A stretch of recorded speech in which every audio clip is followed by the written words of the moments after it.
The silence in the boardroom was absolute. It wasn't the peaceful silence of a library. It was the suffocating vacuum that happens right after a bomb goes off.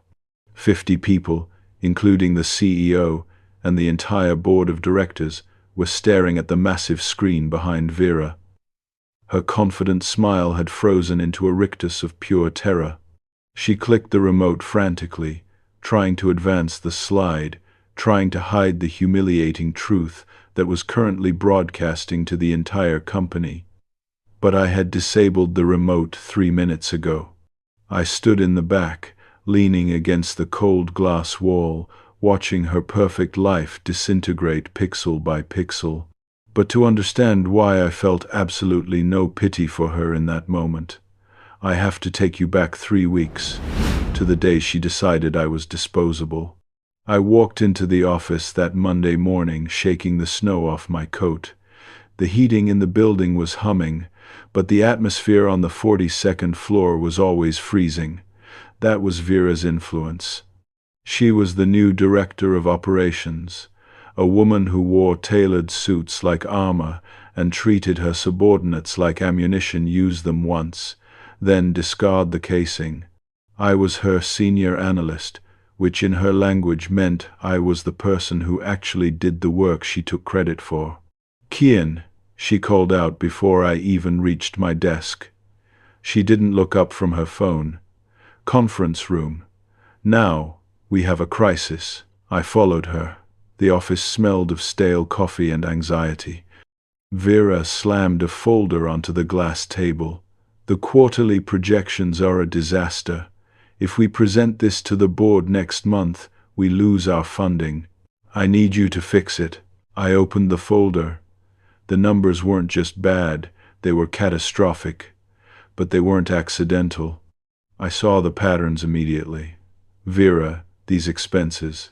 This isn't a market downturn. Someone is bleeding the budget into phantom vendor accounts. This looks like embezzlement." She looked at me, her eyes sharp and cold, like shards of ice. "Don't be dramatic, Kian. It's just messy data. Fix it. Reallocate the losses to the R&D sector. They always go over budget anyway. Make it look clean." I felt a knot tighten in my stomach. She wasn't asking me to fix an error. She was ordering me to cover up a crime. "That's fraud," I said quietly. Vera laughed. It was a dry, humorless sound. "It's creative accounting. And if you want that promotion I promised you, you'll do it. Or," she leaned in, the scent of expensive perfume clashing with the tension in the room, "or I can tell the board that these errors were yours. After all, you're the analyst. Who do you think they'll believe?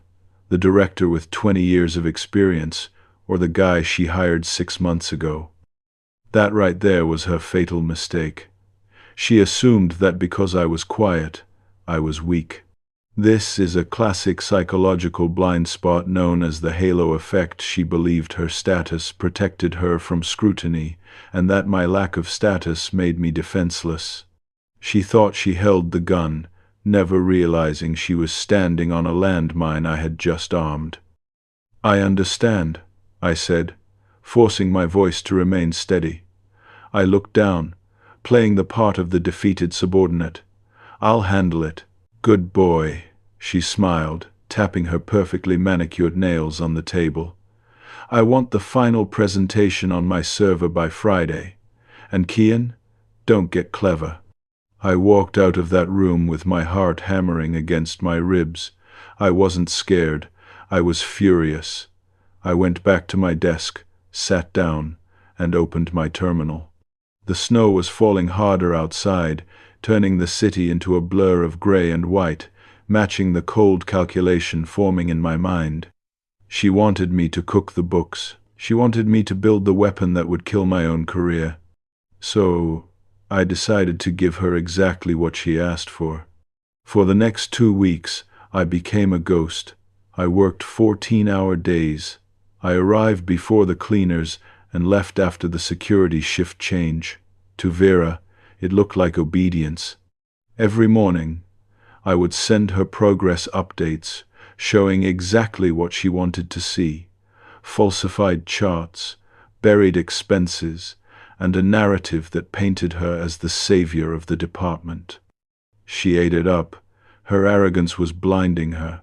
She was so obsessed with the result that she never once checked the methodology. She never looked at the metadata. She never checked the version history. 3 days before the big presentation, I was in the server room.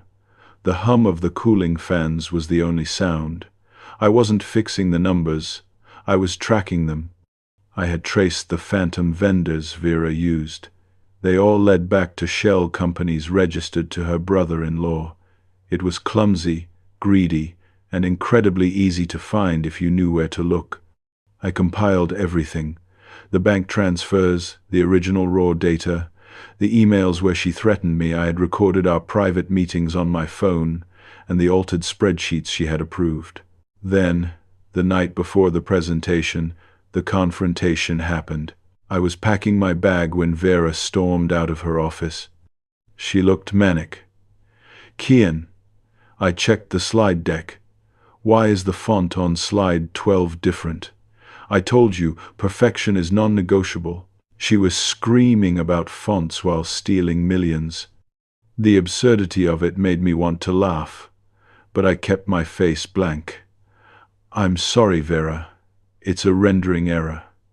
It will be fixed for the live presentation." She stepped close to me, invading my personal space. "It better be. This is my moment, Kian. If you embarrass me up there, I will make sure you never work in this industry again. Do you understand? You are nothing without my patronage." I looked her in the eyes. For a second, I almost felt sorry for her. She was so terrified of being exposed that she had become a monster. But then I remembered the threat she made about blaming me for the fraud. "I understand perfectly, Vera," I said. "The presentation will be unforgettable. In game theory, this is called a commitment devices." I had locked myself into a course of action where there was no turning back. By threatening my future, she removed my hesitation. She thought she was motivating me through fear, but she was actually liberating me from my conscience. The day of the board meeting arrived. The boardroom was packed. The CEO sat at the head of the table, looking impatient. Vera stood at the podium, radiating confidence. She was wearing a sharp red suit, standing out against the gray winter sky visible through the panoramic windows. "Ladies and gentlemen," Vera began, her voice smooth. "When I took over operations, we were facing significant challenges. But through rigorous restructuring and financial discipline, I am proud to present our turnaround strategy." I stood in the back shadows. My heart was racing, but my hands were steady. I held my phone in my pocket.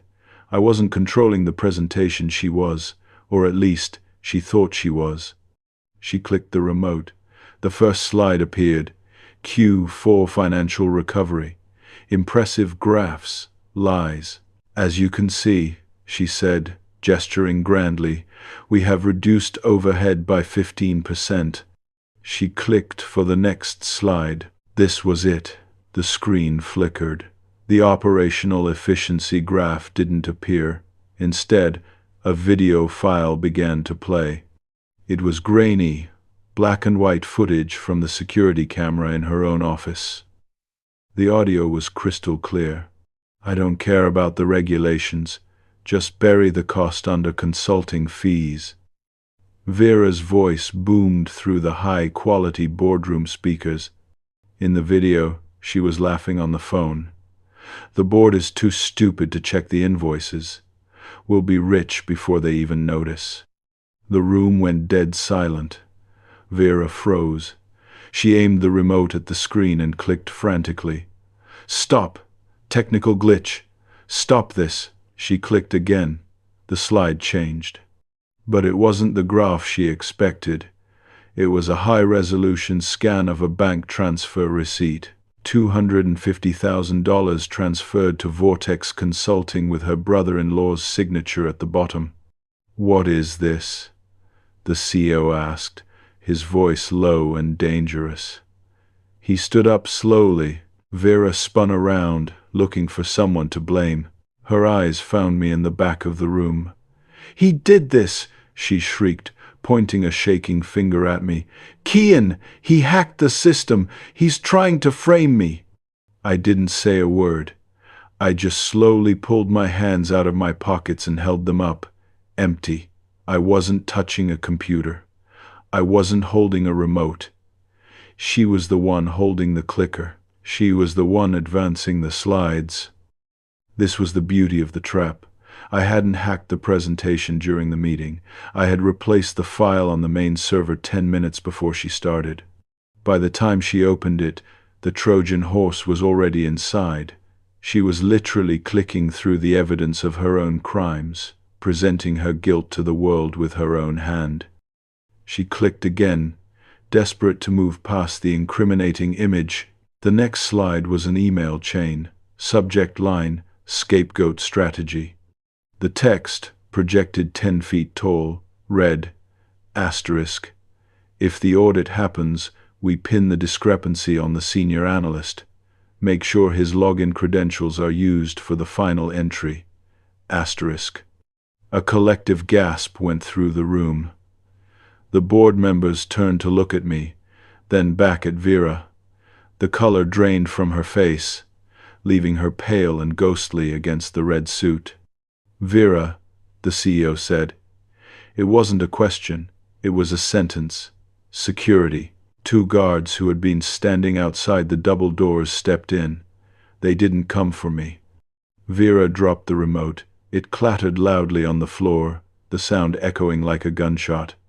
"No, you don't understand. I can explain." "You just did," the CEO said cold. "Get her out of here. And call the police." As they escorted her out, she looked back at me one last time. There was no anger left in her eyes, only shock.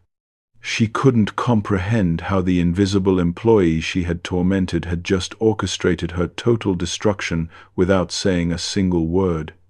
I walked over to the table, picked up my laptop, and quietly left the room while the chaos erupted behind me. I didn't stay at the company. The CEO offered me her job, offered me a raise, offered me apologies. I declined them all. I couldn't work in a place that had allowed a predator like her to thrive for so long. I walked out into the winter air. The snow was still falling, but for the first time in months, I didn't feel the cold. I felt lighter. I watched from the cafe across the street as the police cars arrived. I saw Vera being led out in handcuffs, shielding her face from the few onlookers. She wanted to be the center of attention. She wanted to be a star. Well, she got her wish. Everyone was looking at her now. I took a sip of my coffee and deleted the backup files from my phone. It was done. But as I watched her life fall apart, a thought lingered in my mind. She was greedy, yes. She was cruel, yes. But I had destroyed her completely. I had humiliated her in front of her peers, ruined her career, and likely sent her to prison. I could have just reported her anonymously. I could have just quit. Instead, I chose the nuclear option. Was this justice, or did I become just as ruthless as she was to defeat her?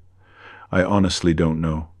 If you were in my shoes, holding the evidence that could destroy your tormentor, would you have exposed them publicly, or walked away? Let's argue in the comments.